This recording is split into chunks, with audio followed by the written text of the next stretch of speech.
ছেলেকে আল্লাহ ইলম দিতে নাও পারে, এটা মনে রাখবেন। যুগান্তরকারী কথা আজকে আমি শুনে অবাক হয়ে গেলাম। ইলমটা আল্লাহর দেওয়া শ্রেষ্ঠ সম্পদ। 2 ওয়া মুতাআল্লিমান, যারা মুদাররিস মুহাদ্দিস মাদ্রাসার শিক্ষকতা করে, ছাত্রদেরকে মিশকাত পড়ায়, বুলুগুল মারাম পড়ায়, হাদিস পড়ায়, এরা অভিশপ্ত নয়। এরা বাদ দিয়ে যা আছে সবই অভিশপ্ত। তাহলে 3টা হাদিস বললাম যে এই দুনিয়া নিয়ে মানুষ এত দৌড়াদৌড়ি করে, এত বাড়াবাড়ি করে, এই দুনিয়া থাকার জায়গা নয়, এই দুনিয়ার মূল্য কিছুই না। এবার আসুন মূল আলোচনা, আপনার ভালো লাগবে আমি জানি। মূল বিষয় হচ্ছে এই যে দুনিয়া, এই দুনিয়ার মোহ থেকে আপনি বাঁচবেন কিভাবে। রাসূলুল্লাহ সাল্লাল্লাহু আলাইহি ওয়াসাল্লামের কাছে এক সাহাবী এসে বলছে, ইয়া রাসূলুল্লাহ, আমি তো মুনাফিক হয়ে গেছি। কেন তুমি মুনাফিক হয়ে গেছো? বলছে, আপনার দরবারে আসলে ঈমান এত বাড়ে, আপনার দরবারে চলে গেলে ঈমান আর থাকে না, আবার যেই সেই হয়ে যায়। রাসূলুল্লাহ সাল্লাল্লাহু আলাইহি ওয়াসাল্লাম বলছেন, এই সাহাবী তুমি শোনো, আমার কাছে আসলে ঈমান যেই রকম থাকে, যদি বাসায় যাওয়ার পরে সেই রকম থাকে, তুমি পরিবার পরিজনকে সময় দিতে পারবে না, তাহলে ঈমানের পরিবর্তন হবে। এই যে দুনিয়া, এই দুনিয়া তো অন্যায় হয়ে চলছে আমরা দুনিয়ার পেছনে। আপনি বলেন, যারা এখনো বাসায় বসে আছে, মসজিদে আসতে পারেনি, ওদের লক্ষ্যটা কি, ওদের টার্গেটটা কি? ওদের লক্ষ্য হচ্ছে দুনিয়া, অন্য কোনো লক্ষ্য নয়। একটু কাজ করলে কাজটা আগাবে, মসজিদের শেষের দিকে আসবে, লক্ষ্যটা কি বলেন আপনি, টার্গেটটা কি? এই দুনিয়ার মোহ থেকে, দুনিয়ার লোভ লালসা থেকে বাঁচার 8টা পয়েন্ট আমি আজকে বলবো। নাম্বার 1, 1 নাম্বার পয়েন্ট, 1 নাম্বার, দুনিয়াকে লক্ষ্য বস্তু না বানানো।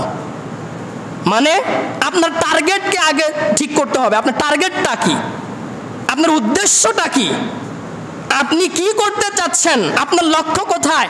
টার্গেটবিহীন, লক্ষ্যবিহীন কোনো মানুষ সামনের দিকে আগাতে পারবে না। কোনো ছাত্রের যদি লক্ষ্য না থাকে, ওই ছাত্র লেখাপড়ায় কামিয়াব অর্জন করতে পারবে না। কোনো কৃষকের যদি লক্ষ্য না থাকে, ওই কৃষক জীবনে সফলতা অর্জন করতে পারবে না। লক্ষ্যবিহীন কোনো মানুষ সামনের দিকে চলতে পারে না। আপনার লক্ষ্য যদি হয় দুনিয়া, তাহলে আপনি দুনিয়ার মোহ থেকে বাঁচতে পারবেন না। আপনার লক্ষ্য, আপনার টার্গেট থাকতে হবে পরকাল। এই দুনিয়াকে আপনার লক্ষ্য বানানো যাবে না। 1999 জনের লক্ষ্য দুনিয়া। যার 3 তালা আছে সে 5 তালা করলো, উদ্দেশ্য কি আপনি বলেন? ও তো মরে গেলে 5 তালা পড়ে থাকবে, তো কি হবে সে? আপনি যান আপনার পারিবারিক, আপনার এলাকার কবরস্থানে জানতো, দেখেন তো বৃষ্টি হচ্ছে, মানুষকে কিভাবে শুয়ে রেখেছেন, কিভাবে শুয়ে রেখেছেন। আপনার মাকে শুয়ে রেখে এসেছেন, আপনার বাবাকে শুয়ে রেখে এসেছেন। যুগের কালের আবর্তনে একদিন আপনাকেও যেতে হবে। তাহলে আপনি এই দুনিয়া নিয়ে কেন এত বাড়াবাড়ি করেন? আপনার টার্গেটটা কি? দুনিয়াকে লক্ষ্য বানানো যাবে না।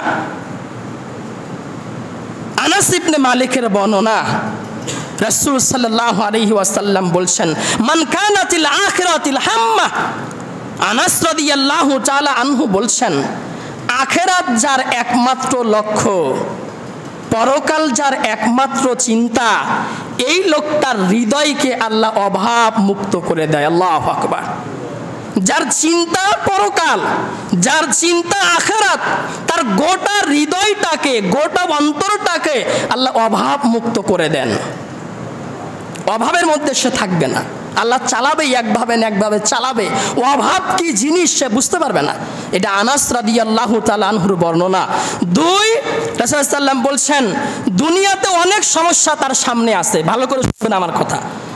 দুনিয়াতে অনেক সমস্যা তার সামনে আছে, মনে হচ্ছে যে সামনের দিকে যেতে পারবে না, কিন্তু ওই লোকটার উদ্দেশ্য পরকাল।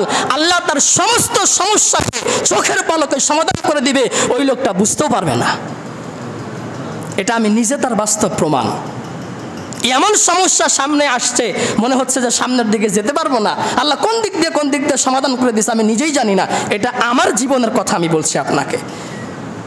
রাসূল সাল্লাল্লাহু আলাইহি ওয়াসাল্লাম বলছেন, এবং ওই লোকটার কাছে দুনিয়া তুচ্ছ হয়ে আসবে, দুনিয়াটা কিছুই না। 2, রাসূল সাল্লাম বলছেন, অমান কানাতিদ দুনিয়া হাম্মাতি জাআলাল্লাহ।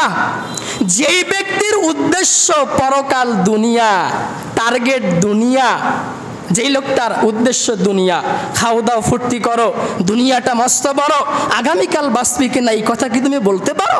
যার উদ্দেশ্য, যার লক্ষ্য হচ্ছে দুনিয়া, আল্লাহ তাআলা তার চোখের সামনে সমস্ত অভাবকে তুলে ধরবেন। যত ধরনের অভাব আছে, যেই লোকটার লক্ষ্য দুনিয়া, আল্লাহ তার সামনে তুলে ধরবেন। রাসূল সাল্লাল্লাহু আলাইহি ওয়াসাল্লাম তারপরে বলছেন এবং তার সমস্যাগুলোকে আল্লাহ আরো বাড়িয়ে দিবেন। 3 নম্বরে বলছেন তার জন্য নির্ধারিত যেইটুকু আছে এইটুকুই সে পাবে, অতিরিক্ত আর সে কোনো কিছুই পাবে না। এটা হাদিস, আশ্চর্য হাদিস। আমি যখন পড়ি আমি আপনাকে বুঝাতে পারবো না যে আল্লাহ রাসূল কি বলে গেছেন 1000 বছর পূর্বে। যত হাদিস পড়ি তত সামনের দিকে চলে যাই। মানে হাদিসের জগতে ঢুকতে গেলে আর দুনিয়াদারি কোনো কিছুই মনে থাকে না।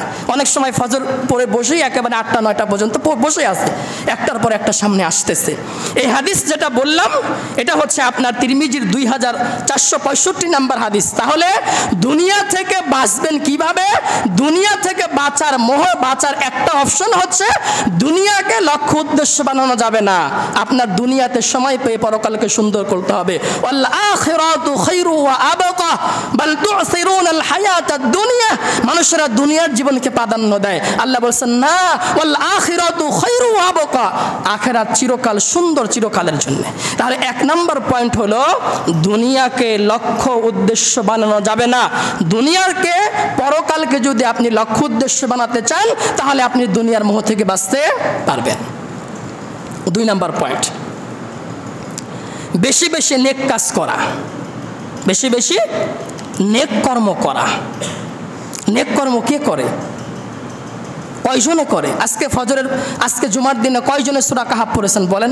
কয়জনে পড়েছেন যারা কোরআন পারেন? আজকে কয়জনে সালাতুল ইশরাক পড়েছেন? আজকে কয়জনে ফজরের সালাত জামাতের সাথে পড়েছেন বলেন? আজকে কয়জনে বেশি বেশি দরুদ ইব্রাহিম পড়েছেন বলেন? কয়জনে আজকে জুমার দিনে আগে মসজিদে আসতে পারছেন বলেন? আপনি নেক কর্ম কোথায় করেন? আমি কিন্তু কাউকে ইন্ডিকেট করে বলছি না। একটা মুমিনের উচিত তো নেক কাজ বেশি বেশি করা। বেশি বেশি নেক কাজ যখন সে করবে তখন দুনিয়ার মোহ থেকে সে বাঁচতে পারবে। নেক কাজ নাই, অন্যায় বেশি, দুনিয়ার প্রতি সে বেশি ঢুকবে। শয়তানের আপনি আরেকটা কথা আমি বলি, সূরা বাকারা